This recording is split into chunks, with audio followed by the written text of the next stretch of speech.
Good afternoon to all friends from media. आज Bharat election commission of India की press वार्ता में आप सबका बहुत बहुत स्वागत है। हमारे साथ honourable chief election commissioner of India Shri Gyanesh Kumar ji, honourable election commissioner doctor Sukhbir Singh Sandhu, honourable election commissioner doctor Vivek Joshi, election commission of India के उच्च अधिकारी Shri Manish Garg ji, senior deputy election commissioner, Shri Sanjay Kumar, deputy election commissioner, Shri Vijay Kumar Pandey, DDG law, और अन्य इलेक्शन कमीशन के ऑफिशियल्स जो हमारे साथ हैं। इस प्रेस कॉन्फ्रेंस का जो बेसिक फॉर्मेट है, it will be the honourable chief election commissioner will be addressing the media, that will be followed by a question and answer session. Questions will be generally taken in groups of 5 and the honorable CEC would be answering them in one go. So you are requested that whenever you want to ask a question, kindly wait for your turn. There will be a micer who will be approaching you. Introduce yourself and your organization and then you can ask your question. So that will be the basic format of the press conference. So kindly keep your mobile phones on the silent mode. Sir.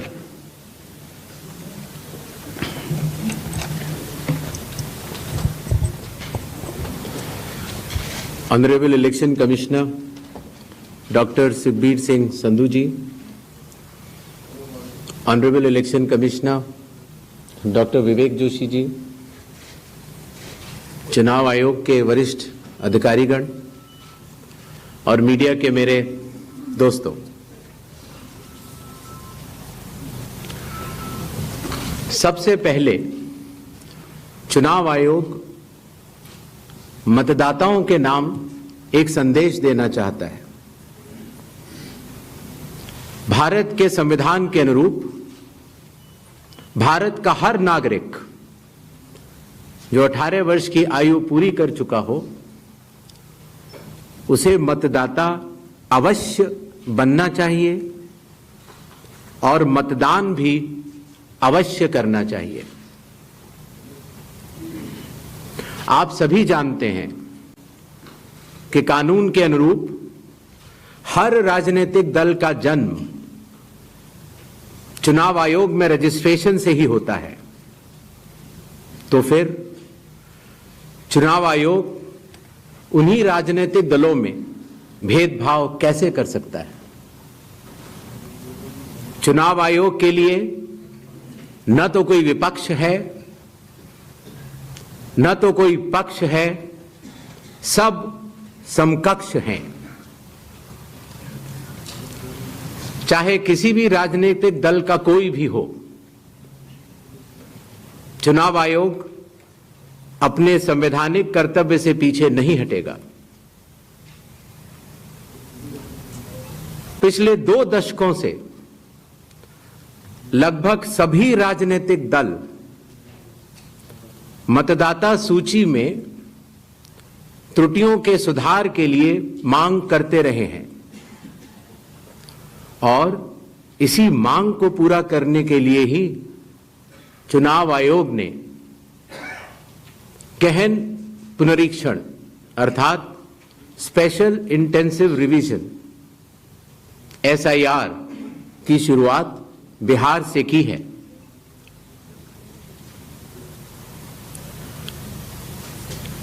SIR की प्रक्रिया में सभी मतदाता, booth level officers और सभी राजनीतिक दलों द्वारा नामित 1.6 लाख BLAs ने मिलकर एक प्रारूप सूची तैयार की है। इस प्रारूप सूची की एक कॉपी आप सभी लोगों को दी गई है, जिसमें कि हर बूथ में जब ये प्रारूप सूची तैयार की जा रही थी तो सभी राजनीतिक दलों के बूथ लेवल एजेंट्स ने उसे हस्ताक्षर के साथ भी सत्यापित किया है। इस प्रारूप सूची में त्रुटियां हटाने के लिए एक बार फिर निर्धारित समय परिधि में सभी मतदाता और राजनीतिक दल मिलकर अपना बहुमूल्य योगदान दे रहे हैं। विगत आंकड़ों के अनुसार स्वयं मतदाताओं ने लगभग 28,370 ऐसे क्लेम्स एंड ऑब्जेक्शंस दिए हैं और जो मतदाता 1 जुलाई को 18 वर्ष की आयु पूरी कर चुके हैं या 1 अक्टूबर को 18 वर्ष की आयु पूरे करने वाले हैं, ऐसे 1,03,703 मतदाताओं ने भी अपना आवेदन फॉर्म 6 और डिक्लेरेशन के साथ किया है।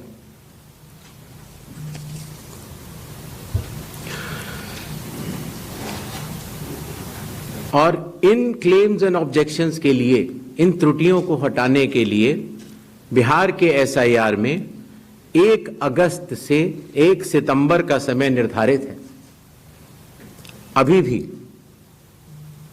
15 दिन का समय बाकी है।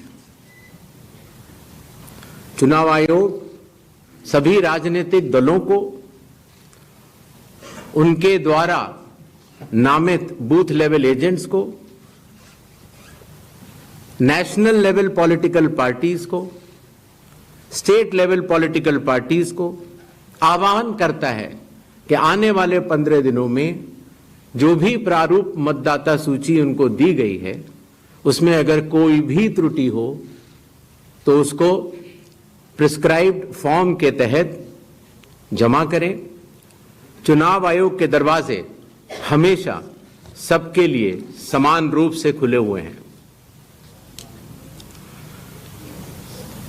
जमीनी स्तर पर सभी मतदाता, सभी राजनीतिक दल और सभी बूथ लेवल ऑफिसर्स मिलकर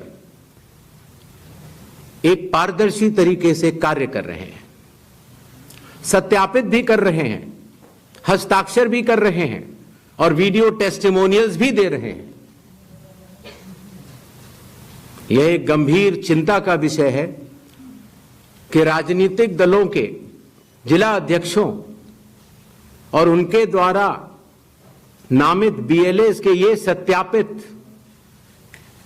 दस्तावेज, टेस्टिमोनियल्स, उनकी आवाज उनके स्वयं के राज्य स्तर के या राष्ट्रीय स्तर के नेताओं तक या तो पहुंच नहीं पा रही है और या फिर जमीनी सच को नजरअंदाज करते हुए भ्रम फैलाने की कोशिश की जा रही है। सत्य तो यह है कि कदम से कदम मिलाकर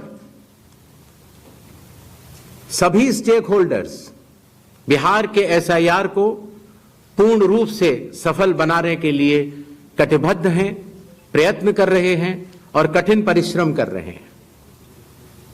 जब बिहार के 7 करोड़ से भी अधिक मतदाता चुनाव आयोग के साथ खड़े हैं तो न तो चुनाव आयोग की साख पर कोई प्रश्न चिन्ह खड़ा हो सकता है और न ही मतदाताओं की साख पर। कानून के अनुसार अगर समय रहते मतदाता सूचियों में त्रुटियां साझा न की जाएं, मतदाता द्वारा अपना प्रत्याशी चुनने के 45 डेज के भीतर माननीय उच्च न्यायालय में चुनाव याचिका दायर न की जाए और फिर वोट चोरी जैसे गलत शब्दों का इस्तेमाल करके जनता को गुमराह करने का असफल प्रयास किया जाए तो यह भारत के संविधान का अपमान नहीं तो और क्या है। जहां तक कि मशीन रीडेबल मतदाता सूची का सवाल है, माननीय सुप्रीम कोर्ट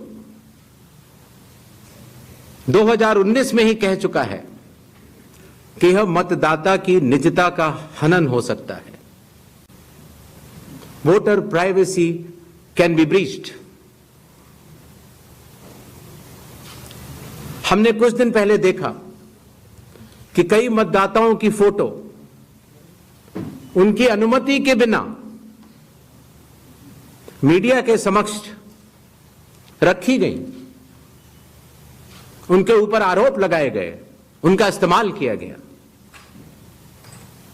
क्या अपनी माताओं, बहुओं, बेटियों सहित किसी भी मतदाता की सीसीटीवी वीडियो चुनाव आयोग को साझा करनी चाहिए क्या? मतदाता सूची में जिसका नाम होता है वही अपने प्रत्याशी को चयनित करने के लिए वोट डालता है। लोकसभा के चुनाव की प्रक्रिया में 1 करोड़ से भी अधिक कर्मचारी, 10 लाख से भी अधिक बूथ लेवल एजेंट्स, 20 लाख से भी अधिक प्रत्याशियों के पोलिंग एजेंट्स चुनाव के लिए कार्य करते हैं। इतने सारे लोगों के समक्ष इतनी पारदर्शी प्रक्रिया में क्या कोई भी मतदाता वोट की चोरी कर सकता है? कुछ मतदाताओं द्वारा दोहरे मतदान के आरोप लगाए गए। सबूत मांगने पर जवाब नहीं मिला। ऐसे मिथ्या आरोपों से न तो चुनाव आयोग डरता है और न ही कोई मतदाता। जब चुनाव आयोग के कंधे पर बंदूक रखकर भारत के मतदाताओं को निशाना बनाकर राजनीति की जा रही हो, तो आज चुनाव आयोग सबको स्पष्ट करना चाहता है कि चुनाव आयोग निडरता के साथ सभी गरीब, अमीर, बुजुर्ग, महिला, युवा सहित सभी वर्गों और सभी धर्मों के मतदाताओं के साथ बिना किसी भेदभाव के चट्टान की तरह खड़ा था, खड़ा है और खड़ा रहेगा। जय हिंद, जय Bharat.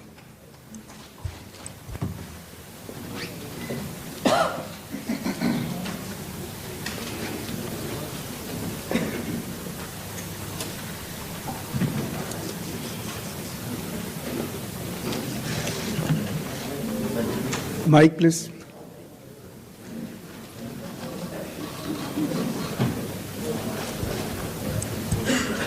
Sir, good evening. I am Prashant from Asianet News. Sir, here. Here. Prashant from Asianet News. As you know, after Rahul Gandhi's press conference, there are many issues coming up from different states, including states like Kerala. Will you initiate an inquiry into all these allegations which are coming from different states? Next, 5 questions. 22.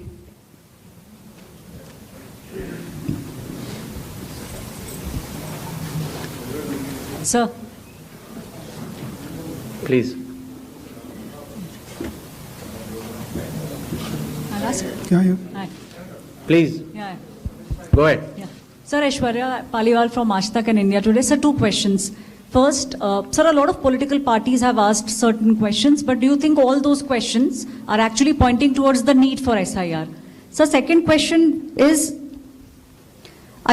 what arrangements you've made for the vulnerable groups? Because a lot of people are asking senior citizens, migrants, marginalized. So if you can focus on that, sir. Okay. 163. Sir, Shriparna from the Hindu newspaper. Sir, during door-to-door survey and enumeration, how many Nepali, Bangladeshi and Myanmarese nationals were found by BLOs? Does the Election Commission have any figures? 80. I'm coming, sir. We have enough time, sir. 80. Ganesh Kumar ji, yeah. How are you? I think you are well. This is Sandeep Shornokar from Bartaman newspaper. It's a West Bengal, one of the largest newspaper. मेरा question ये है कि बिहार के बाद बंगाल में कब SIR शुरू हो रहा है? 164.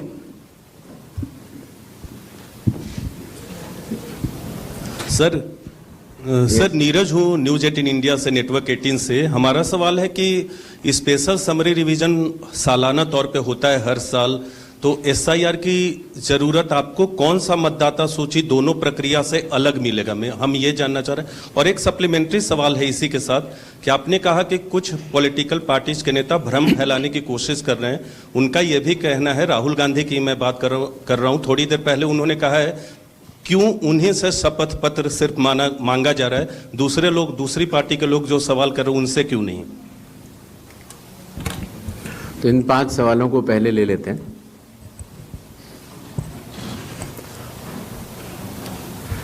हमारे सारे मीडिया बंधुओं के माध्यम से मैं देश के मतदाताओं को ये बतलाना चाहता हूं कि जब भी मतदाता सूची का रिवीजन होता है तो उसकी प्रक्रिया वही होती है जो मैंने आपको अभी शुरू में बताई। अर्थात सबसे पहले बूथ लेवल ऑफिसर्स और BLAs, राजनीतिक दलों के BLAs मिलकर एक ड्राफ्ट तैयार करते हैं और उसके बाद सभी राजनीतिक दलों को और उसी असेंबली कॉन्स्टिट्यूएंसी के मतदाताओं को यह अधिकार होता है कि वो उसमें त्रुटियां सुधारने के लिए आवेदन कर सके। आवेदन 3 तरह के हो सकते हैं, या तो किसी का नाम छूट गया हो तो फॉर्म 6 होता है, या किसी का नाम गलत जुड़ गया हो या किसी और को जुड़वाना हो तो फॉर्म 7 होता है, और या कई बार उसमें विवरण गलत हो जाए, आपकी नाम की स्पेलिंग गलत हो जाए, फोटो गलत हो जाए, एड्रेस गलत हो जाए तो फॉर्म 8 होता है। तो ये क्लेम्स एंड ऑब्जेक्शंस का जो पीरियड होता है ये बहुत महत्वपूर्ण होता है और इसमें सभी राजनीतिक दलों की भागीदारी और मतदाताओं की भागीदारी भी आवश्यक होती है। जब ये सारे क्लेम्स एंड ऑब्जेक्शंस आ जाते हैं तो उसके बाद जो उस इलाके का SDM होता है, जिसको कई जगहों पर इलेक्टोरल रजिस्ट्रेशन ऑफिसर भी बोलते हैं, जो कि स्टेट गवर्नमेंट का एक अधिकारी होता है, वो उस पर एक निर्णय लेता है और निर्णय करने के बाद एक अंतिम सूची का प्रकाशन करता है। ये प्रक्रिया में आप सारे, आपके माध्यम से सभी मतदाताओं को बताना चाहता हूं, जिससे कि उन्हें भी सनद रहे कि पूरी प्रक्रिया होती क्या है। तो एक बार जब SDM की तरफ से अंतिम सूची प्रकाशित कर दी जाती है, और याद रहे कि प्रारूप अर्थात ड्राफ्ट सूची भी पॉलिटिकल पार्टी से शेयर की जाती है और अंतिम सूची भी पॉलिटिकल पार्टी से शेयर की जाती है, और आजकल चूंकि तकनीकी का जमाना है तो वेबसाइट पर भी इलेक्शन कमीशन की अवेलेबल होती है। इसके बाद भी अगर कोई भी त्रुटि रह जाए तो उस जिले के DM के पास एक अपील होती है, और अगर DM से भी उस त्रुटि का समाधान न निकले तो उसके ऊपर उस प्रदेश के चीफ इलेक्टोरल ऑफिसर के पास एक अपील होती है। जो अंतिम सूची प्रकाशित हो जाती है उसके ऊपर हो जाते हैं चुनाव। जब चुनाव होते हैं तो पॉलिटिकल पार्टीज अपने कैंडिडेट्स को खड़ा करती हैं और उन कैंडिडेट्स को यह सूची एक बार फिर दे दी जाती है कि इस सूची के ऊपर मतदान होगा, और यह सूची मतदान केंद्रवार दी जाती है। इस प्रक्रिया के बाद जब चुनावी मतदान होता है तो मतदान केंद्र के अंदर हर प्रत्याशी को यह अधिकार होता है कि वो पोलिंग एजेंट्स को नामित करे, और वही सूची पोलिंग एजेंट्स के पास भी होती है। तो उदाहरण के तौर पर जब हमारा कोई मतदाता जब मतदान करने जाता है तो पोलिंग एजेंट्स देखते हैं और अगर कोई गलत व्यक्ति जा रहा है या कोई 2 बार जा रहा है तो उसके ऊपर ऑब्जेक्शन भी कर सकते हैं। मतदान प्रक्रिया समाप्त होने के बाद मतगणना होती है और मतगणना के बाद रिटर्निंग ऑफिसर रिजल्ट्स डिक्लेयर कर देते हैं। यह एक डिसेंट्रलाइज कंस्ट्रक्ट है। संविधान के अनुसार ये पूरी जिम्मेदारी चुनाव आयोग की है,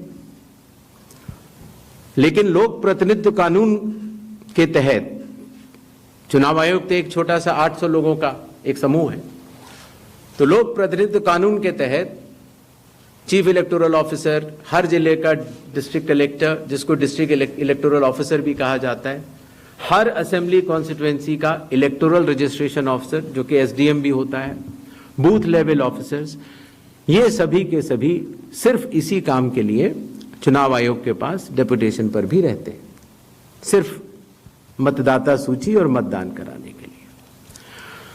तो जब रिटर्निंग ऑफिसर रिजल्ट डिक्लेयर कर देता है, उसके बाद भी कानून में प्राविधान है कि आप 45 डेज के अंदर आप उच्च न्यायालय जाकर एक चुनावी याचिका दायर कर सकते हैं और चुनाव को चैलेंज कर सकते हैं।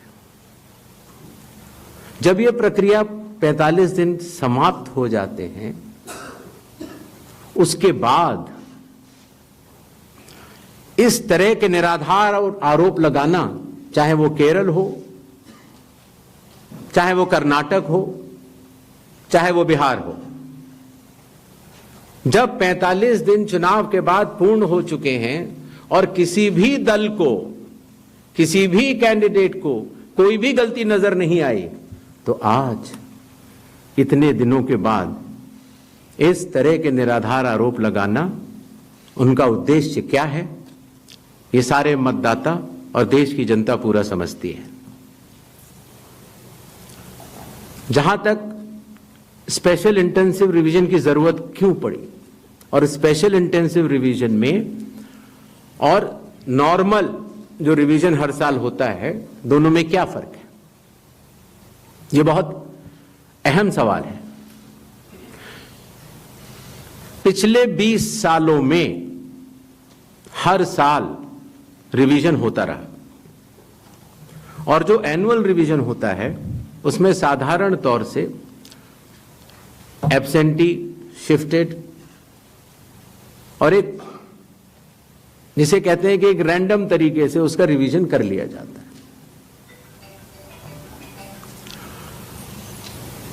जब पिछले 20 सालों से इंटेंसिव रिवीजन नहीं हुआ, हालांकि पहले होते थे, अभी तक भारत में 10 से ज्यादा बार स्पेशल इंटेंसिव रिवीजन हो चुके हैं।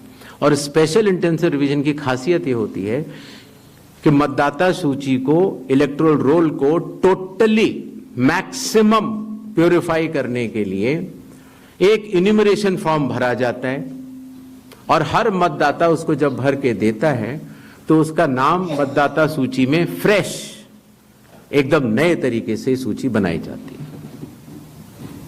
और यह इंटेंसिव रिवीजन इसलिए भी आवश्यक हो गया, एक तो सभी राजनीतिक दलों की लगातार शिकायतें आती जाती हैं कि साहब वहां पर वोट बढ़ गए, वहां पर वोट कट गए, इन लोगों का वोट सही बना, इन लोगों का वोट गलत बना। साथ ही साथ समय के साथ कई लोग जो गांव में रहते थे, जहां पर उनका वोट था, वो शहर में आ गए, उनका वोट गांव में रह गया और जब वो शहर में आए तो वोट कटवाने की प्रक्रिया की भी अपनी कानूनी जटिलताएं हैं, तो उनका वोट गांव में भी रह गया, शहर में भी हो गया। और आजकल आपको पता है, जैसे जैसे भारत का विकास होता जा रहा है, वैसे वैसे लोग शहर छोड़ के भी दूसरे शहरों में भी जाते हैं। मुझे आशा है कि जितने हमारे मीडिया बंधु हैं वो भी शायद किसी न किसी दूसरे शहर को छोड़ के यहाँ पर आए होंगे, तो जब वो यहाँ रहने लग जाते हैं तो उनका वोट यहाँ भी बन जाता है।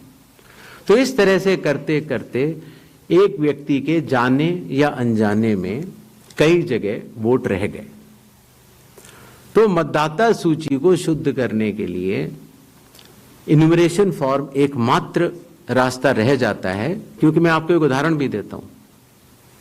जैसे मान लीजिए श्रीपर्णा चक्रवर्ती जी हैं, उनका पहला वोट था श्रीपर्णा चक्रवर्ती के नाम से, दूसरा वोट जब वो दूसरी बार उन्होंने भरा तो उन्होंने भर दिया एस चक्रवर्ती।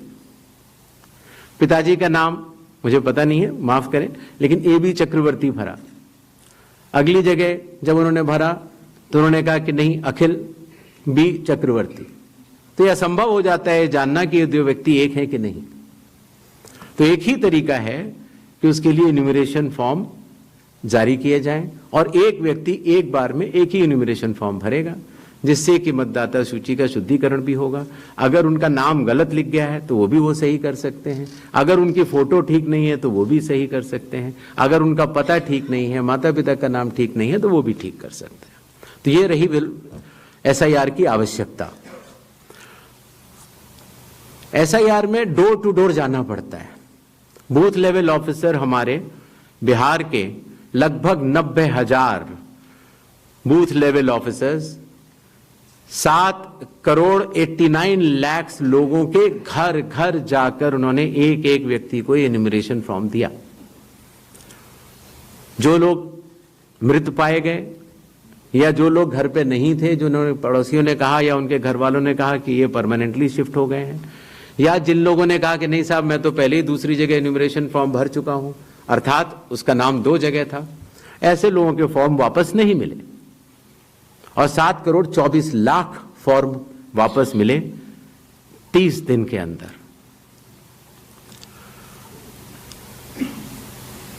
इनमें से एक सवाल यह था कि कितने नेपालीज हैं और कितने बांग्लादेशीज। पहली बात तो मैं स्पष्ट कर देना चाहता हूं कि भारत के संविधान के अनुसार सिर्फ भारत का नागरिक ही MLA और MP का चुनाव कर सकता है। किसी और कोई अधिकार, किसी और देश के नागरिक को यह अधिकार प्राप्त नहीं है। अगर ऐसे लोगों ने इन्यूमरेशन फॉर्म भरा है तो SIR की प्रक्रिया में अपनी पात्रता सिद्ध करने के लिए कुछ दस्तावेज भी मांगे गए, जिनकी गहन जांच 30 सितंबर तक होनी है। और ऐसे केस में जो ऐसे लोग हैं जो कि हमारे देश के नहीं हैं, गहन जांच के दौरान वो पाए जाएंगे और निश्चित तौर से उनका वोट नहीं बनेगा। जहां तक वेस्ट बंगाल के SIR की तारीख की बात है, हम तीनों कमिश्नर्स एक उचित समय देखकर उसका निर्णय लेंगे कि कब वेस्ट बंगाल में होना है या देश के अन्य राज्यों में कब होना है। उसकी तारीखों का ऐलान आने वाले समय में उचित समय पर किया जाएगा।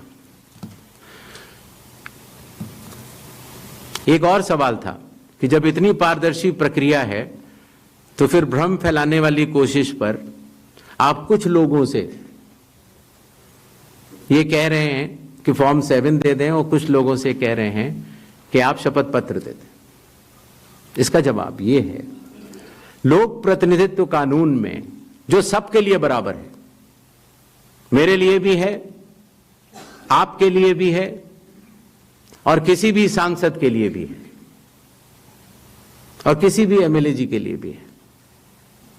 अगर आप उसी निर्वाचन क्षेत्र के निर्वाचक हैं तो आपको समय रहते शिकायत करने का पूरा मौका है।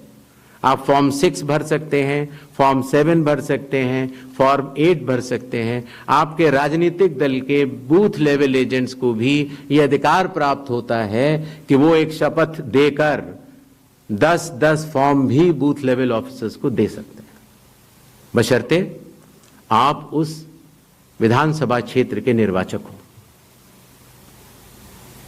लेकिन अगर आप उस विधानसभा क्षेत्र के निर्वाचक नहीं हैं, उस कॉन्स्टिट्यूएंसी के आप इलेक्टर नहीं हैं, और अगर आप अपनी शिकायत को आगे बढ़ाना चाहते हैं, एक विषय होता है शिकायत करना, एक होता है उसके ऊपर भ्रम फैलाना, और एक होता है उसके ऊपर चुनाव आयोग पर आरोप लगाना। तो ग्रेडेड रिस्पांस के तहत अगर आप उस क्षेत्र के निर्वाचक नहीं हैं तो आपके पास एकमात्र कानून में विकल्प है, और वो है रजिस्ट्रेशन ऑफ इलेक्टर रूल्स रूल संख्या 20 sub clause 3 sub clause B, जो ये कहता है कि अगर आप निर्वाचक नहीं हैं उस विधानसभा क्षेत्र के, तो आप एक विटनेस के तौर पर अपनी शिकायत दर्ज करा सकते हैं और इलेक्टोरल रजिस्ट्रेशन ऑफिसर को आपको एक ओथ देनी होगी और वो ओथ जिस व्यक्ति के खिलाफ आपने शिकायत की है उसके सामने एडमिनिस्टर करानी होगी। ये कानून शायद इस सदन में बैठे सभी लोगों के जन्म के पूर्व का बना हुआ है और सबके लिए बराबरी तौर से लागू है। आशा है इन 5 सवालों को मैंने जवाब दे दिया होगा। आगे बढ़े। 4. I'm coming. Hi, sir. Please, I'll come to you, no problem. Hi, sir. Vrinda from Hindustan Times. Yes. So, first question is that initially when the draft electoral rolls were uploaded on the website, these were machine readable and searchable as well. The size was smaller, the pictures were clearer.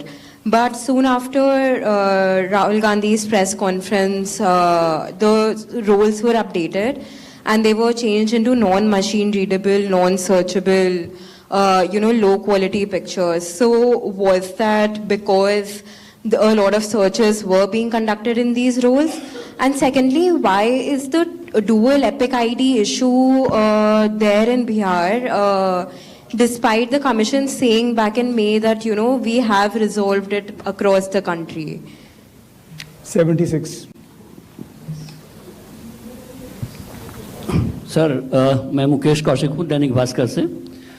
Sir आपने देखा होगा कि Rahul Gandhi leader of opposition ने central Bengaluru की constituency के तहकीकात की और ढेर सारे आरोप लगाए। उनका कहना था कि फेक सस्पिशियस वोटर बन रहे हैं, मैनिपुलेटेड हैं, मास एडिशन हुए हैं। इसके 2-3 दिन बाद ही बीजेपी के पावरफुल लीडर अनुराग ठाकुर जी ने प्रेस कॉन्फ्रेंस की और उन्होंने कहा कि उनके पास कंक्रीट प्रूफ हैं कि कंक्रीट प्रूफ है इस बात के कि lakhs of suspicious voters, duplicate voters, fake addresses, age manipulation, mass addition have been found in Wayanad, Raebareli and other constituency.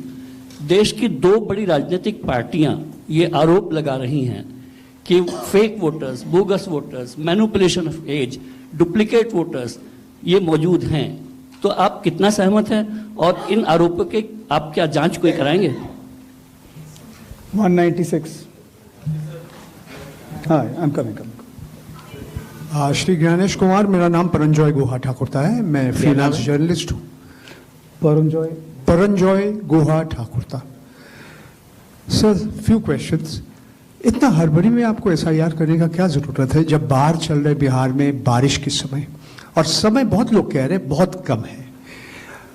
आपको सुप्रीम कोर्ट ने आदेश किया 14 तारीख के दिन, आपको मशीन रीडेबल जो 65 लाख लोग का नाम नहीं है तो आपको देना पड़ेगा। इससे पहले आपने क्यों नहीं दिया? आखिरी सवाल है कि महाराष्ट्र में जो 40 लाख नया वोटर आए हैं और लोग कह रहे हैं कि पहला बार महाराष्ट्र के इतिहास में, भारतवर्ष के इतिहास में वोटर ज्यादा और 18 साल उम्र के लोग कम, और 5 बजे के बाद बहुत लोग वोट दिया। तो ये सारे जवाब मुख्यमंत्री देवेंद्र फडणवीस दे रहे हैं, राजनीतिक दल का नेता दे रहे हैं। चुनाव आयोग अभी तक खामोश थे, क्यों? 279.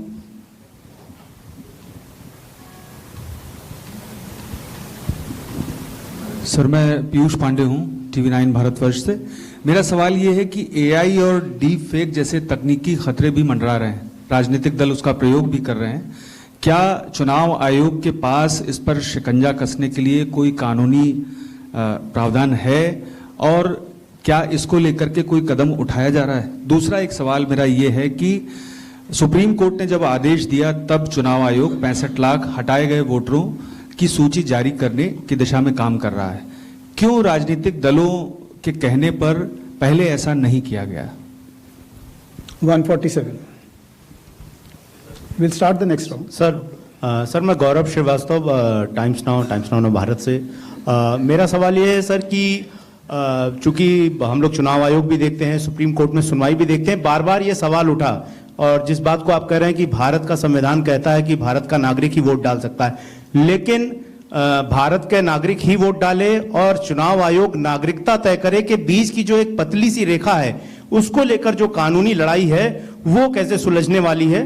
और दूसरा ये कि जो ये बार बार विवाद आता है कि वोटर लिस्ट जो है वो सर्चेबल हो, फिर उसमें एक जैसे कई नाम है, क्या ऐसी कोई प्रक्रिया या आधार को लेकर जो चर्चा है कि अगर आधार से लिंक कर दिया जाए सिर्फ इस मकसद से कि एक व्यक्ति के पास दूसरा वोटर आईडी कार्ड न बनने पाए जब तक कि डेटाबेस में ऐसी जानकारी हो, इसके लिए आयोग क्या कदम उठा रहा है? ठीक, तो इन 5 अपने जर्नलिस्ट का मैं जवाब देता हूं।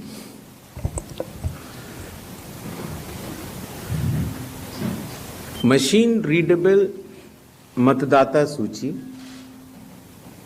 और सर्चेबल मतदाता सूची, दोनों में हमें अंतर समझना होगा। जो चुनाव आयोग की वेबसाइट में मतदाता सूची होती है, उसमें आप एपिक नंबर डाल के सर्च कर सकते हैं, डाउनलोड भी कर सकते हैं। इसको मशीन रीडेबल नहीं कहा जाता।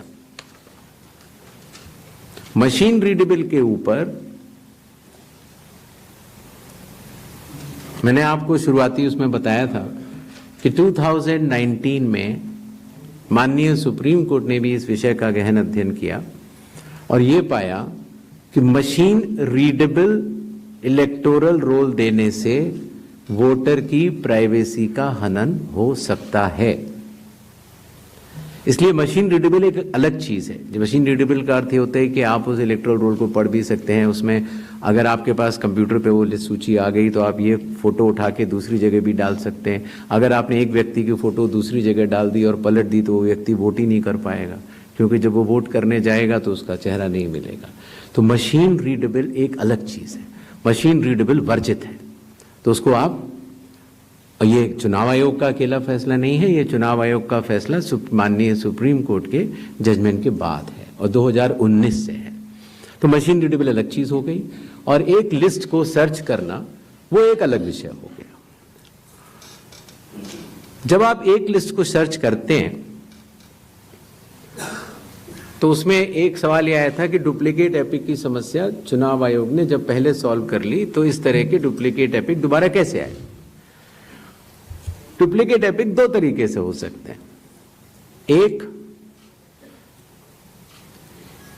कि एक व्यक्ति जो वेस्ट बंगाल में है, जो व्यक्ति अलग है, उसका एक एपिक नंबर है, और एक व्यक्ति जो हरियाणा में है उसका एपिक नंबर भी वही है।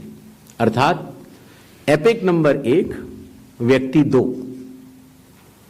जब ये सवाल उठा लगभग मार्च 2025, जब हम लोगों ने उसके ऊपर चर्चा की और उसको हम लोगों ने पूरे देश भर में सुलझाया, लगभग ऐसे 3 लाख लोग मिले जिनकी एपिक संख्या 1 थी। तो उनकी एपिक संख्या बदल दी गई, जिससे एक ही एपिक से 2 लोग ना हो, एक ही नंबर के 2 लोग ना हो। दूसरी तरह की डुप्लीकेसी ऐसे आती है जब एक ही व्यक्ति का एक से ज्यादा जगह मतदाता सूची में नाम हो और उसका एपिक नंबर अलग हो, अर्थात व्यक्ति 1 एपिक अनेक। पहली वाली स्थिति ये थी एपिक 1 व्यक्ति अनेक। तो एपिक 1 व्यक्ति अनेक की समस्या तो चुनाव आयोग ने पहले सुलझा ली, लेकिन जब ये विषय आया कि एक ही व्यक्ति और उसके कई एपिक्स हैं, तो कुछ केसेस में जब शिकायत आई तो हम लोगों ने तहकीकात की तो ये समझ में आया कि जो व्यक्ति, जैसे मैंने आपको बताया था कि अगर वो गांव में रहता था तो वहां उसका एक जगह नाम था, फिर वो शहर में आया, फिर वो वहां से चलते चलते दिल्ली या बंबई पहुंच गया और उसने अपना पुराना नाम डिलीट नहीं कराया। पहले ये संभव नहीं था। 2003 से पहले नाम अगर आपको पुरानी जगह से कटवाना है तो कोई वेबसाइट नहीं थी इलेक्शन कमीशन की जिसमें एक ही जगह सारा डेटा हो। हर स्टेट की अलग अलग वेबसाइट थी। तो नतीजा, अगर आप पटना से चल के दिल्ली आ चुके हैं और आप पटना का वोट कटवाना चाह रहे थे तो आप एक पत्र लिख सकते हैं। अब उस पत्र के ऊपर कार्रवाई हुई, आपने सही जगह भेजा, नहीं भेजा और आपका वहां वोट नहीं कटा। आप दिल्ली आ चुके, आपका यहाँ नया मतदाता सूची में नाम आ गया, आपके पास एक नया एपिक नंबर है। तो 2003 से पहले चूंकि तकनीकी सुविधा अवेलेबल नहीं थी तो इस तरह के बहुत लोग जो माइग्रेट कर करके अलग अलग जगह गए, उनके नाम कई जगह आ गए। फिर एक ये सवाल उठा कि फिर उसको आज की तारीख में तो वेबसाइट है, कंप्यूटर है, उसको आप सेलेक्ट करके हटा सकते हैं। लेकिन वही मैं बात आपको बताना चाह रहा था, चुनाव आयोग मतदाताओं के साथ चट्टान की तरह खड़ा होता है। अगर किसी के कहने से मैं आपका वोट काट दूं या किसी के कहने से मैं ये मानूं कि पीयूष जी के नाम के, अगर आपको अंदाजा न हो तो अगर पीयूष जी के नाम को अगर आप 100 करोड़ में सर्च करेंगे तो आपको हजारों लोग मिलेंगे। अब कौन से पीयूष जी का नाम काटा जाए, कौन से पीयूष जी दो हैं ये? तो अगर इसको जल्दीबाजी में किया जाएगा तो किसी भी मतदाता का नाम गलत कट सकता है, आपकी जगह किसी और का कट जाए। इसलिए शायद पिछले 20 सालों में टेक्नोलॉजी तो थी, लेकिन टेक्नोलॉजी का उपयोग करके किसी का मतदाता सूची से नाम काटा जाए, ये गलत होगा। और इसीलिए चुनाव आयोग ने ऐसा नहीं किया। और इसकी या तो व्यक्ति खुद कर सकता है तो कोई आपत्ति नहीं है, और या फिर स्पेशल इंटेंसिव रिवीजन के जरिए जब ये एन्यूमरेशन फॉर्म बनेगा तो पीयूष पांडे जी के पास ही फॉर्म पहुंचेगा। अगर उनके पास दूसरा फॉर्म पहुंच जाएगा तो एक ही पे दस्तखत करेंगे और डुप्लीकेट वोट की समस्या का निदान हो जाएगा। एसआईआर में हड़बड़ी क्यों? यह भी एक भ्रम फैलाया जाता है। आप लोग मुझे बताएं कि चुनाव से पहले मतदाता सूची शुद्ध करनी चाहिए या चुनाव के बाद? चुनाव से पहले। और यह बात चुनाव आयोग नहीं कह रहा है, यह बात लोक प्रतिनिधित्व कानून कह रहा है कि हर चुनाव से पहले आपको मतदाता सूची शुद्ध करनी होगी। यह चुनाव आयोग का कानूनी दायित्व है। फिर यह बात आई कि 7 करोड़ से ज्यादा बिहार के मतदाताओं तक क्या चुनाव आयोग पहुंच पाएगा? हकीकत आपके सामने है। जब 24 जून से यह कार्रवाई शुरू हुई तो यह पूरी प्रक्रिया लगभग 20 जुलाई तक ही समाप्त हो गई।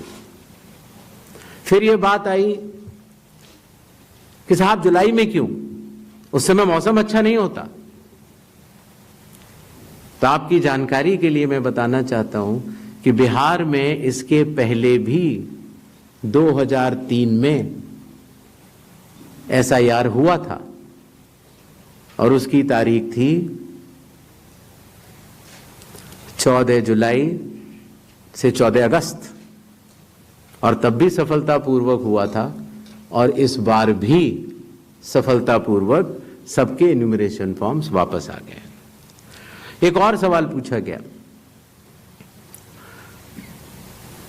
कि माननीय सुप्रीम कोर्ट के कहने से हम लोगों ने ये मशीन रीडेबल फॉर्मेट क्यों दिया? माननीय सुप्रीम कोर्ट ने ये स्पष्ट कहा है कि हर जिले की अलग वेबसाइट बनाई जाए और हर जिले की वेबसाइट पर एपिक नंबर से सर्च होने वाली सूची रखी जाए। और आपको ये जानकर हर्ष होगा कि 56 घंटों के अंदर चुनाव आयोग ने उसका अनुपालन किया है और हर जिले की वेबसाइट की सूची आप सबको जो फोल्डर दिया गया है उसमें है, आप भी सर्च कर सकते हैं। जहां तक आपके पास जो फोल्डर दिया गया उसमें एक वो भी मिनट्स मौजूद है 20 जुलाई के, जहां पर अगर आप खोलेंगे तो उसमें आप पाएंगे कि हर बूथ पर booth level officer, booth level agent, sarpanch सबने मिलकर ये दस्तखत करके सूची बनाई कि ये लोग मृत पाए गए हैं, उनका एपिक नंबर भी है, उनका नाम भी है, और ये लोग स्थायी रूप से स्थानांतरित पाए गए हैं, उनका नाम भी है, और इन लोगों का इन्यूमरेशन फॉर्म या इन लोगों का नाम एक जगह से ज्यादा है, वो भी है।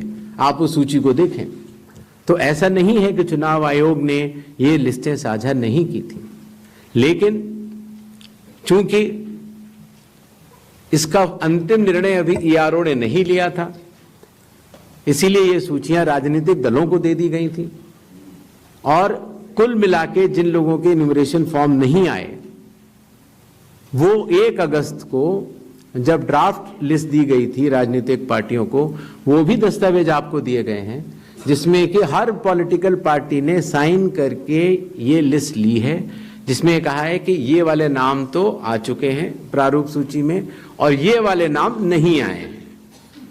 हर जिला प्रेसिडेंट ने उस लिस्ट को सत्यापित किया है 1 अगस्त को और अपने टेस्टिमोनियल्स भी दिए हैं।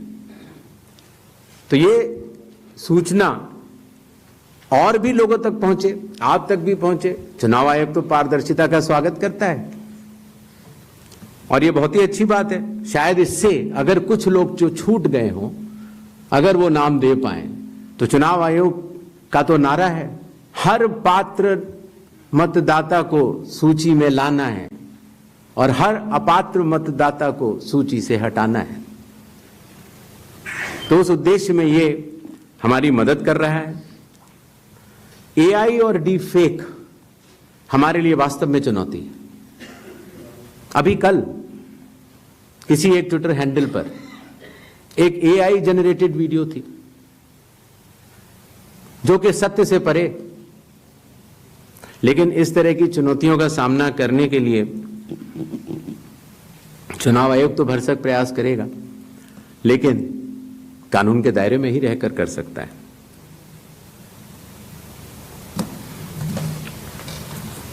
एक और सवाल आया था कि आखिर चुनाव आयोग पात्रता की जांच क्यों कर रहा है। संविधान के अनुच्छेद 326 में हर मतदाता की पात्रता स्पष्ट रूप से लिखी गई है और वो पात्रता ये कहती है कि मतदाता सूची में नाम आने के लिए सिर्फ भारत के नागरिक और 18 वर्ष की आयु पूरे कर चुके व्यक्ति ही पात्र हैं। रेजिडेंसी लॉज भी हैं जो कि अलग कानून में बनते हैं, जो कि ऑर्डिनरी रेजिडेंट हैं, या कोई व्यक्ति जो संविधान या किसी कानून के अनुरूप उसको वर्जित किया गया है चुनाव लड़ने के लिए, उनका नाम नहीं आ सकता। तो आर्टिकल 326 जो कि चैप्टर इलेक्शंस के अंदर आता है, जो कि हम यहां पर आपके समक्ष बैठे चुनाव आयोग की एक संवैधानिक जिम्मेदारी है, हम उसको निभाने के लिए पात्रता की जांच कर रहे हैं। नेक्स्ट 187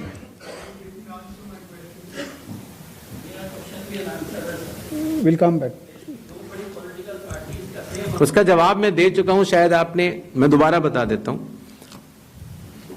ग्रेडेड रिस्पांस होता है चुनाव आयोग का। अगर आप किसी भी विधानसभा के निर्वाचक हैं और समय रहते हुए अगर आप त्रुटियां बताते हैं तो आपको फॉर्म 7 भरना होता है। अगर आप किसी भी विधानसभा के निर्वाचक हैं और समय परिधि के बाद अगर गलतियां बतलाते हैं तो उसको सिर्फ एक राजनीतिक स्टेटमेंट माना जाता है। अगर समय के बाद आप त्रुटियां बतलाते हैं और मतदाताओं और चुनाव आयोग पर चोरी का आरोप लगाते हैं तो इन तीनों की ग्रेडिंग में फर्क है।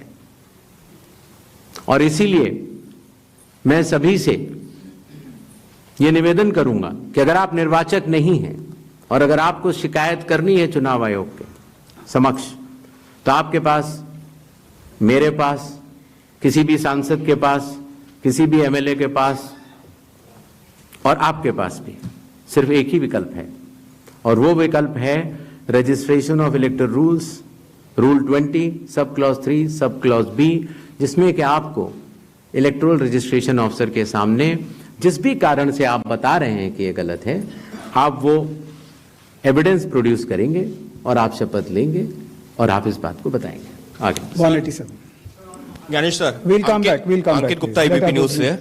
सर, 2-3 सवाल हैं जो एक दूसरे से जुड़े हुए हैं। पहला सवाल ये है, जिसका भी आप भी जिक्र कर रहे थे कि साल भर में जो है ये स्पेशल समरी रिवीजन जो है कई बार होता है, स्पेशल समरी रिवीजन। तो इस साल की शुरुआत में जब जो है समरी रिवीजन हो चुका था, तो उसके बाद पिछले 6-7 महीनों में करीबन 22 लाख लोग मृत पाए गए, करीब 32 लाख शिफ्ट हो गए। तो ये आंकड़ा पिछले 6-7 महीने में 22 लाख लोग मर कैसे सकते हैं, ये सवाल उठाया जा रहा है। अगर समरी रिवीजन हुआ था और अब तक, तो ये आंकड़ा जो है क्यों इतना ज्यादा भिन्न, पहले ये सब क्यों नहीं हुआ? इसी के साथ में उसी से जुड़ा हुआ सवाल ये है, विपक्षी पार्टियां ये कह रही हैं, इसका मतलब तो ये है 2024 का 1 साल पहले जो चुनाव हुआ था, वो इसका मतलब जो तमाम आप 65 लाख का आंकड़ा अभी दे चुके हैं, हो सकता है ये आने वाले दिनों में और बढ़े, उन फर्जी मतदाताओं के साथ में हुआ था क्या चुनाव? ये तो सिर्फ बिहार की बात हो रही है, तो क्या इन फर्जी मतदाताओं के साथ में 2024 का चुनाव हुआ था? तीसरा सवाल इसी से जुड़ा हुआ, क्या ये एनआरसी हो रहा है एसआईआर की आड़ में? ये सवाल लगातार कहा जा रहा है, और वो क्यों कहा यह जा रहा है कि एक धर्म के लोगों को वोट काटे जा रहे हैं, एक पार्टी को फायदा पहुंचाने के लिए कार्रवाई की जा रही है। तो लगातार इस तरीके के सवाल। 185 मेरा नाम मुकेश कुमार सिंह है, मैं एक फ्रीलांस जर्नलिस्ट हूं। मैं आपसे जानना चाह रहा हूं कि इस बात का ग्रेडिंग कैसे की जाएगी कि जो अभी आपने उदाहरण देके बताया कि ईपीआईसी में एक आदमी नाम डुप्लीकेट करेगा, जब तक आपके पास कोई यूनिक फीचर नहीं होगा, जैसे आधार के मामले में बायोमेट्रिक्स एक यूनिक फीचर का काम करता है हर इंडिविजुअल के लिए ना, उसी तरीके से अगर आप ईपीआईसी से इसको नहीं जोड़ेंगे तो ये संभव ही नहीं है कि आप कभी जिंदगी में डुप्लीकेसी को चेक कर पाए, चाहे कितने एफर्ट्स कर लें। यहां आपको टेक्नोलॉजी की ही मदद लेनी पड़ेगी, मैनुअली ये ह्यूमनली पॉसिबल नहीं है। और इसी से जुड़ा हुआ सवाल ये भी है कि जब इस तरह की चीजें हमारे सामने आती हैं, यानी डुप्लीकेसी को चेक करने की, वही डुप्लीकेसी हमारे सामने जब वोटर लिस्ट में सामने आती है तो एक नया बखेड़ा खड़ा होता है। आप चुनाव आयोग के सामने सबसे इंपॉर्टेंट चीज यह है कि अगर किसी चीज की शिकायत की जा रही है तो क्या चुनाव आयोग सबसे पहले शिकायत की जांच करने पे जोर देगा या शिकायतकर्ता कौन है उसकी जो है वो कलई खोलने पे जोर देगा? ये एक ऐसी सवाल, एक कॉन्स्टिट्यूशनल इंस्टीट्यूशन पे इस तरह का दाग भी लगना अपने आप में शर्मनाक है। यानी अगर उससे आप हमें बचाइए, इस देश को तो बचाइए, इस डेमोक्रेसी को बचाइए, हम आपसे ये उम्मीद करते हैं। 247 नहीं, just one. I'll come back to you. No problem. Damini Nath from the Indian Express. Sir, 7.24 crore electors forms were received as of 1st August. So how many of these submitted documents along with that? And now that 15 days are over, how many more documents have been made for these electors? And the other question I have is regarding, recommended by BLO and not recommended. What is the basis on which BLO will recommend or not recommend if the documents have not been submitted? 39 good afternoon sir, Manohar Kesari, news x और India news से। Sir चुनाव आयोग लगातार clarify कर रहा है और कह रहे हैं सारे डाटा जो है सो मिसलीड करने वाले हैं, लेकिन आज भी राहुल गांधी ने इस बात को कहा है कि महाराष्ट्र में 1 करोड़ मतदाता जोड़ा गया, वोटों का हेराफेरी लगातार किया जा रहा है। तो क्या इससे चुनाव आयोग की छवि धूमिल नहीं हो रही है? अगर धूमिल हो रही है तो आप लोग लीगल एक्शन उनके खिलाफ क्यों नहीं ले रहे हैं? दूसरा, लगातार वोटर का जो है सो ट्रस्ट चुनाव आयोग पर इससे कम हो रहा है, तो ट्रस्ट बढ़ाने के लिए आप लोग क्या करेंगे?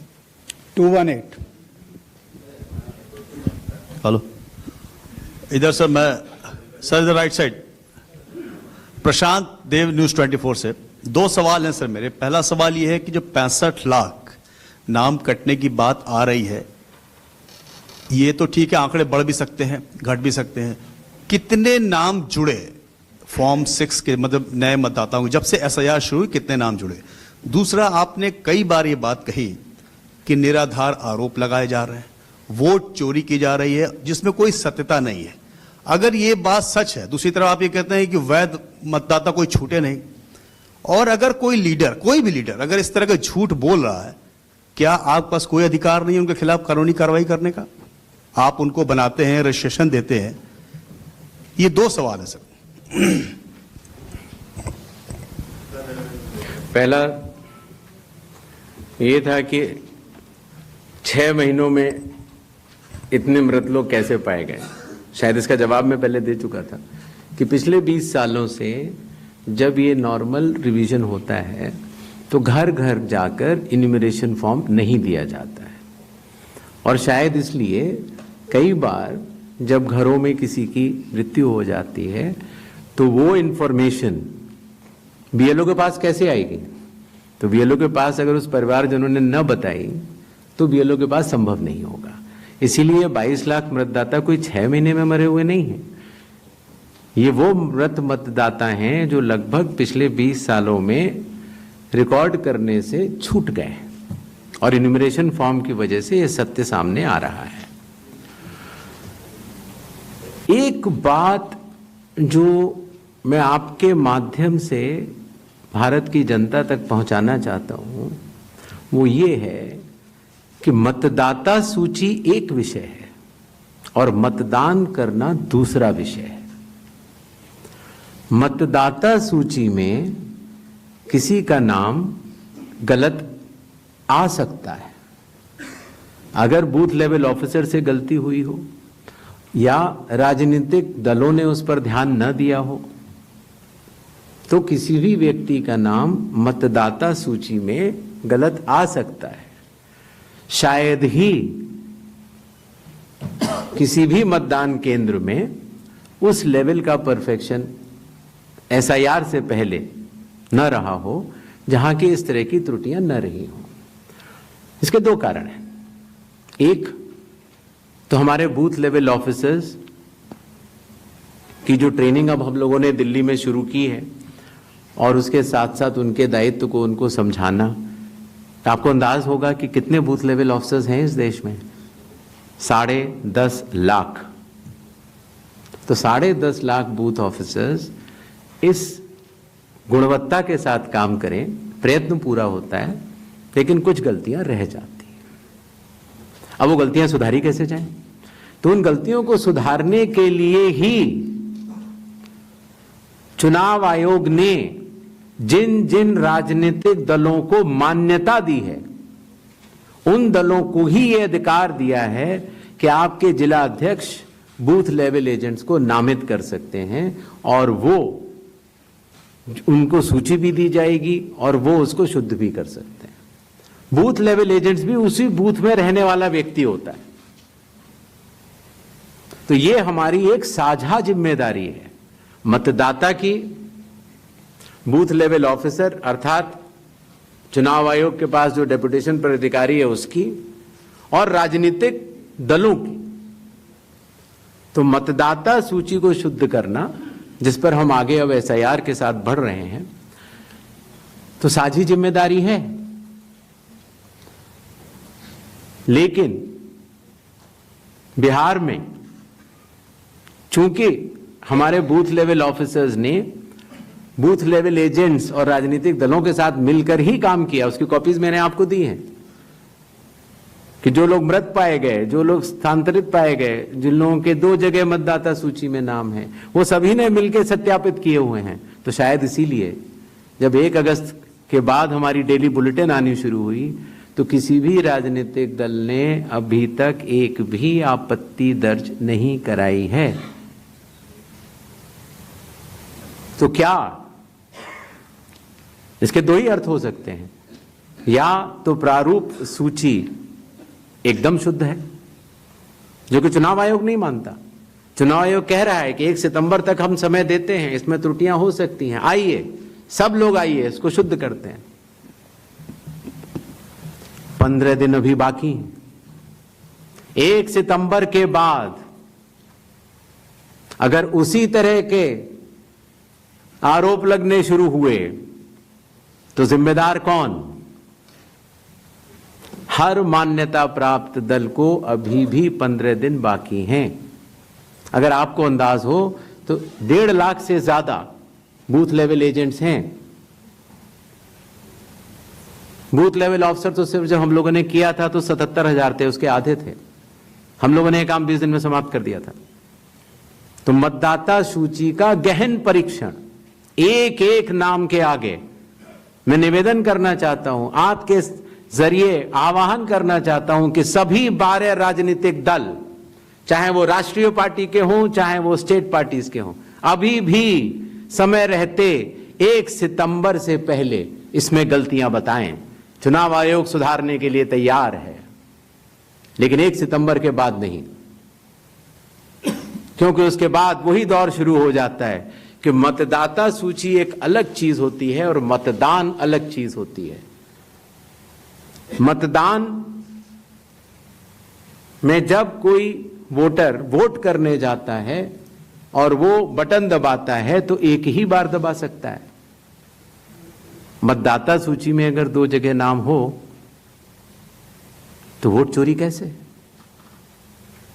नहीं हो सकती।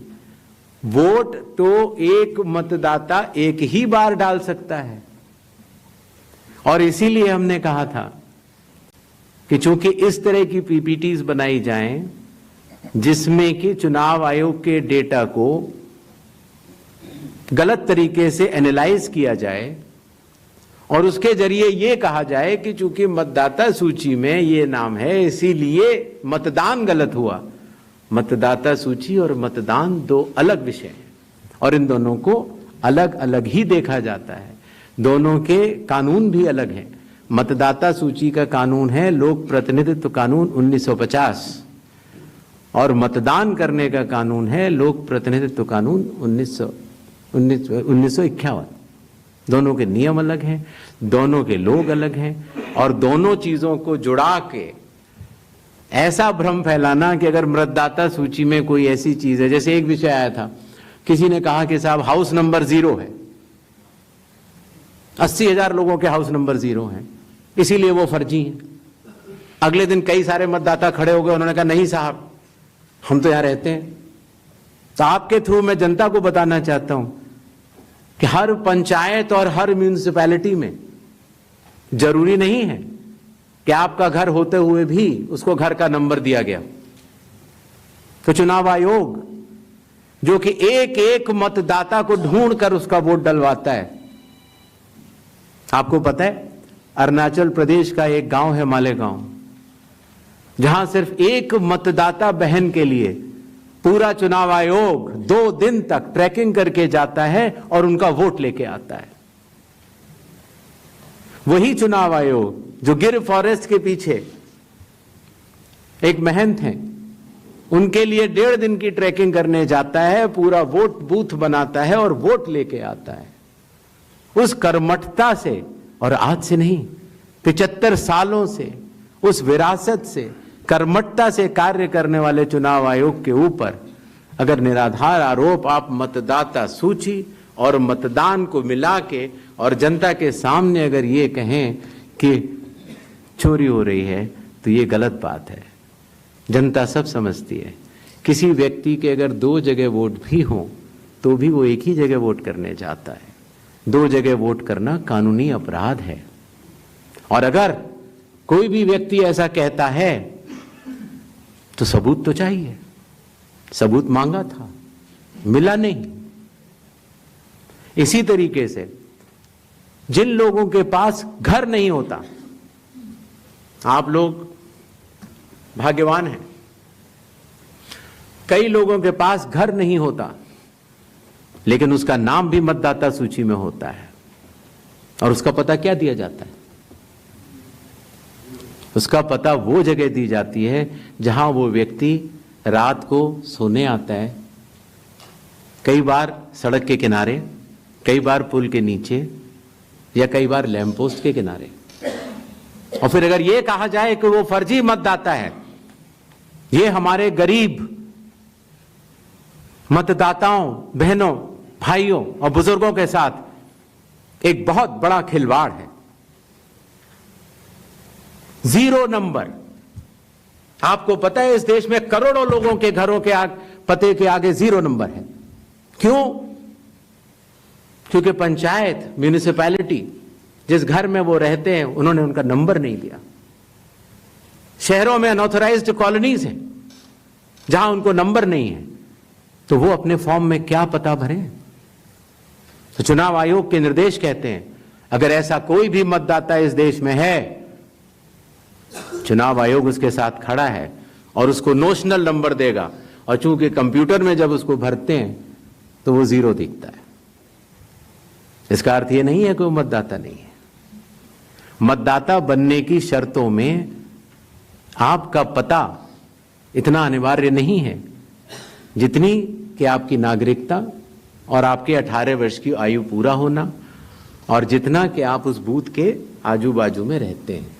इन अनिवार्यताओं के तहत ही आपका वोट बनता है। शिकायत के ऊपर जांच क्यों नहीं होती, इस सवाल का जवाब भी देना बनता है। अगर मीडिया में किसी एक व्यक्ति के बारे में शिकायत आ जाए तो चुनाव आयोग कहता है कि नियम में तो नहीं है लेकिन कर लेनी चाहिए।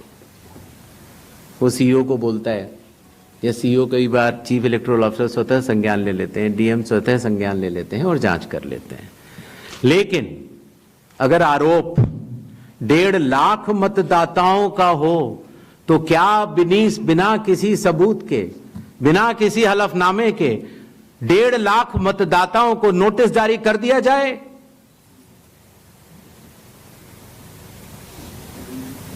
क्या यह न्याय संगत होगा? कानून में न प्रावधान है, न कोई शपथ पत्र है, न कोई एविडेंस है, न कोई सबूत है, तो क्या 1.5 लाख नोटिस जारी करके उन मतदाताओं को एसडीएम के दफ्तर में बुलाया जाए और यह कहा जाए कि आप फर्जी हैं? क्या मतदाता चुनाव आयोग से यह नहीं पूछेगा कि आपके पास क्या सबूत है? आज भी आपके मीडिया में चल रहा है, जितने नाम लिए गए सब एक एक करके सामने आ रहे हैं। और अगर चुनाव आयोग ने उनको नोटिस दिया होता तो हमारी साख गिरती कि बढ़ती? किसी ने सवाल पूछा था तो मैंने सोचा बतलाता चलो। बिना किसी सबूत के किसी भी वैलिड मतदाता का नाम नहीं कटेगा। चुनाव आयोग हर मतदाता के साथ चट्टान की तरह खड़ा हुआ है। अगर कोई सोचता है कि एक पीपीटी देकर, जो कि चुनाव आयोग के आंकड़े नहीं हैं, चुनाव आयोग ने मतदाता सूची जरूर दी है, लेकिन पीपीटी में गलत तरीके से एनालाइज करना, गलत आंकड़े देना और यह कहना कि पोलिंग ऑफिसर ने कहा है कि इस महिला ने 2 बार वोट दिया है, इतने संगीन विषयों पर बिना हलफनामे के चुनाव आयोग को काम नहीं करना चाहिए। यह संविधान और कानून दोनों से विरुद्ध में होगा। और यह भी मैं आपको बतलाना चाहता हूं कि यह सवाल जो आया था ट्रस्ट, मैंने आपको पहले भी कहा था कि जहां तक मतदाताओं की बात है, हिंदुस्तान में 60% से ज्यादा वोटिंग होती है। जो दुनिया के बड़े बड़े जनतंत्र जिसके लिए सोच सकते हैं, दुनिया का सबसे बड़ा जनतंत्र है भारत। दुनिया का सबसे बड़ी मतदाता सूची हमारे पास है, लगभग 90 करोड़ से 100 करोड़ के बीच में। सबसे बड़ी मतदाता सूची, सबसे बड़े चुनाव कर्मियों की फौज, सबसे ज्यादा मतदान करने वाले लोगों की संख्या, और इन सब के समक्ष, सारे मीडिया के समक्ष यह कहना कि अगर मतदाता सूची में आपका नाम एक बार और है तो आपने 2 बार मतदान किया होगा और कानूनी अपराध किया होगा, और मेरे सारे मतदाताओं को अपराधी बनाना और चुनाव आयोग शांत रहे, संभव नहीं। हलफनामा देना होगा या देश से माफी मांगनी होगी, तीसरा विकल्प नहीं है। आपके माध्यम से मैं यह भी कहना चाहता हूं, अगर 7 दिन में हलफनामा नहीं मिला तो इसका अर्थ ये सारे आरोप निराधार हैं और हमारे मतदाताओं को यह कहना कि वो फर्जी हैं, इसके ऊपर जो भी इस बात को बोल रहा है उसको माफी मांगनी चाहिए। महाराष्ट्र में वोटर लिस्ट बढ़ी, समय रहते जब ड्राफ्ट सूची थी तो दावे और आपत्ति क्यों नहीं जमा कराए गए? जब रिजल्ट निकल आया तब याद आया कि ये गलत था और एक भी मतदाता का नाम सबूत सहित आज तक चीफ इलेक्टोरल ऑफिसर महाराष्ट्र को नहीं मिला। चुनाव हुए 8 महीने हो गए। महाराष्ट्र में क्यों नहीं उच्चतम न्यायालय में चुनावी याचिका दायर की गई? फिर एक बात यह कही गई कि आखिरी घंटे में इतना मतदान कैसे? चुनाव आयोग ने जवाब दिया था और आप सबने लिखा भी था कि अगर 10 घंटे मतदान होता है तो हर घंटे 10% का औसत होता है। आखिरी घंटे में 10% से कम मतदान हुआ। तो यह बात कैसे कही जा रही है? ऐसा नहीं होता कि किसी भी बात को अगर आप 10 बार बोलते रहें, 20 बार बोलते रहें तो सच हो जाए। सच सच होता है और सूरज पूरब में ही उगता है, किसी के कहने से पश्चिम में नहीं उगा करता। नेक्स्ट, जस्ट नेक्स्ट राउंड 272 सबको मौका देना है। प्लीज प्लीज प्लीज 272, 167, 184, 81, ये लास्ट है 266। हेलो, यस सर, मैं अखिलेश हूँ IANS न्यूज एजेंसी से। सर, मैं अखिलेश हूँ IANS न्यूज एजेंसी से। मेरा सवाल यह है कि सुप्रीम कोर्ट ने अभी आपको कहा है कि 22 तारीख को नेक्स्ट हियरिंग होनी है कि आप ये 11 के अलावा जो लोग छूट गए हैं अपना नाम दर्ज कराना चाहते हैं वो आधार लेकर जाएं। आधार को उन्होंने कहा है कि आप उसको कंसीडर कीजिए। इसका मतलब ये है कि आप जब आगे का SIR कराएंगे या पूरे देश में कराएंगे तो आप ये मान चुके हैं कि 12वां आपका आधार होगा।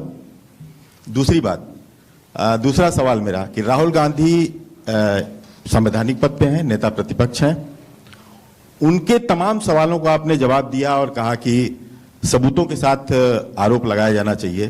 तो क्या आपको लगता है कि वो गंभीरता से आरोप नहीं लगा रहे हैं या वो सिर्फ राजनीति करने के लिए ऐसा कर रहे हैं? तीसरा मेरा सवाल है कि आपने कहा कि बार बार कहा कि आपको दो सवाल पूछिए, अगर देर से आप देते हैं, आप सवाल उठाते हैं तो आपको एफिडेविट देना पड़ेगा। अखिलेश यादव ने 18,000 नामों की एफिडेविट दिया हुआ है। ये राजनीति में बार बार सवाल उठ रहा है कि आपने उसका जवाब नहीं दिया। ये 3 सवाल हैं सर मेरे। ठीक, yes, please ask one question only sir, please restrict yourself to one question. Sir, Sanjay Sharma Aaj Tak से। मेरा सवाल यह है कि आयोग ने राहुल गांधी से कहा कि वो हलफनामा दें, उसके बगैर कार्रवाई नहीं होगी। बीजेडी ने सवाल उठाया है, बीजेडी ने 2024 के लोकसभा चुनाव के पहले। सुन नहीं पाया, जरा दोबारा बोल दीजिए। संजय शर्मा आज तक से हूं। मेरा सवाल, आयोग नया जरूर है, सवाल पुराना है, लेकिन सवाल उससे जुड़ा है क्योंकि आप भी RP एक्ट की दुहाई देते हैं और संविधान की। तो 2024 के लोकसभा चुनाव के बाद बीजेडी ने यह कहा कि उन्होंने हलफनामा देकर उड़ीसा में मतदाता सूची में गड़बड़ी की शिकायत आपसे की थी। तो उसमें अब तक क्या कार्रवाई हुई है वो अगर आप बता सकें तो सही होगा। और दूसरा, लोग टाइमिंग को लेकर सवाल उठा रहे हैं। एक तरफ राहुल गांधी की प्रेस कॉन्फ्रेंस है, दूसरी तरफ मुकाबले में चुनाव आयोग की। क्या चुनाव आयोग रथ का टूटा पहिया लेकर कृष्ण की तरह? आगे बताएं। जी। हाँ, भाषा देखिए, भाषा अच्छी रहे तो अच्छा लगता है। जी सर, 184 मैं इंडिया टीवी से शोएब रजा।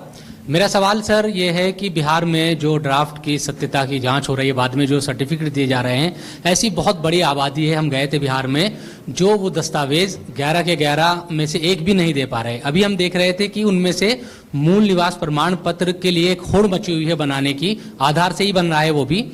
तो उन लोगों के लिए मुश्किल ही हो रहा है कि जो 15 दिन का अब समय बचा है उसमें भी अगर वो मूल निवास प्रमाण पत्र या इस तरह कोई सर्टिफिकेट नहीं बनवा पाते और एक बड़ी आबादी ऐसी रह जाती है जिसकी सत्यता नहीं होती, तो उनके लिए आप लोग क्या करेंगे? 266 इधर दीजिए, 266. Sir, Anubhuti Bishnoi from the Economic Times. So I'll repeat this question because you haven't replied to that one. 7.2 crore enumeration forms have come in. How many have come in without any of the 11 documents? I told her I'll reply. Yes. 81. Sir, second, sir, in 2004 when intensive revision was carried out, it's an EC order which clearly states that Arunachal and Maharashtra are being left out of intensive revision because polls are due, assembly polls are due within months. But you have, the Election Commission this time has set aside that principle for Bihar. If you could explain that. Okay. Third, when you took over as CEC, you have identified political parties as a key stakeholder. And you've also held rounds of meetings and consultations with them. Do you think, given the kind of criticism SIR has drawn, maybe there should have been a wider consultation with political parties before embarking on such a massive exercise? Sir, मैं Manish Agarwal Navbharat times से.